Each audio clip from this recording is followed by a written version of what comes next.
அனைவருக்கும் வணக்கம். நான் டாக்டர் கங்கா செல்வகுமார். இப்போ வின்டர் ஆரம்பிச்சாச்சு. எல்லாரும் லேசா இரும ஆரம்பிச்சிருப்பீங்க. வின்டர் சீசனுக்குள்ள டிப்ஸ் தான் நம்ம பார்க்க போறோம். முதல்ல பாத்தீங்க அப்படின்னா வீட்டுல எல்லாருமே சுக்கு மல்லி காஃபி பொடியை ரெடி பண்ணுவீங்க. சுக்கு 1 பங்கு, மல்லி 4 பங்கு, மிளகு கொஞ்சம் போட்டு நல்லா வறுத்துட்டு பொடிச்சு வச்சுட்டீங்க. பனைவெல்லம் கலந்து ஒரு நாளைக்கு 2 நேரம் நீங்க அருந்திக்கிட்டு வரலாம்.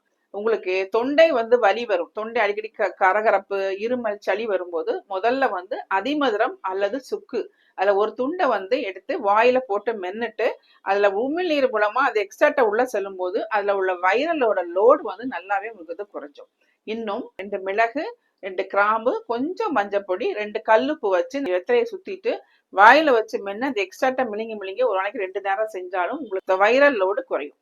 ஈஸியா குழந்தைகளையும் உங்களையும் பாதுகாக்கிற புகை ஒண்ணு சொல்றேன். சாம்பிராணி எல்லாம் போடுவோம்ல, அத மாதிரிதான். சாயங்காலம் போல நம்ம ஒரு மண் அகல் எடுத்துட்டு சிரட்டையை தீ எரிச்சு எடுத்துட்டு அது அகல்ல வச்சிடணும். வீடெல்லாம் ஃபுல்லா ஜன்னல்லாம் சாத்திட்டு ஹால்ல வச்சுட்டு அதுல கொஞ்சம் சாம்பிராணி பிளஸ் ஓமம் முழுசா போட்டுடலாம்.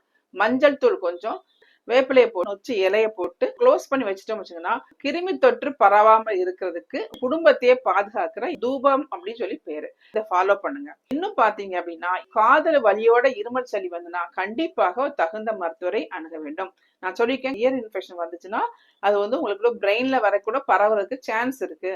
ஆன்டி வைரல் ப்ராப்பர்ட்டிஸ் உள்ள நிலவேம்பு கஷாயம், கபஜுர குடிநீர், ஆழதோடை குடிநீர் சூரணம், ஆழதோடை சேர்ந்த மருந்துகள், மணப்பாகு, ரசாயனம் கிடைக்குது. இந்த மாதிரி மருந்துகளை நீங்க சேவ் பண்ணி வச்சுக்கிட்டீங்கன்னா குளிர்காலம் உங்களுக்கு இனிமையாக அமையும்.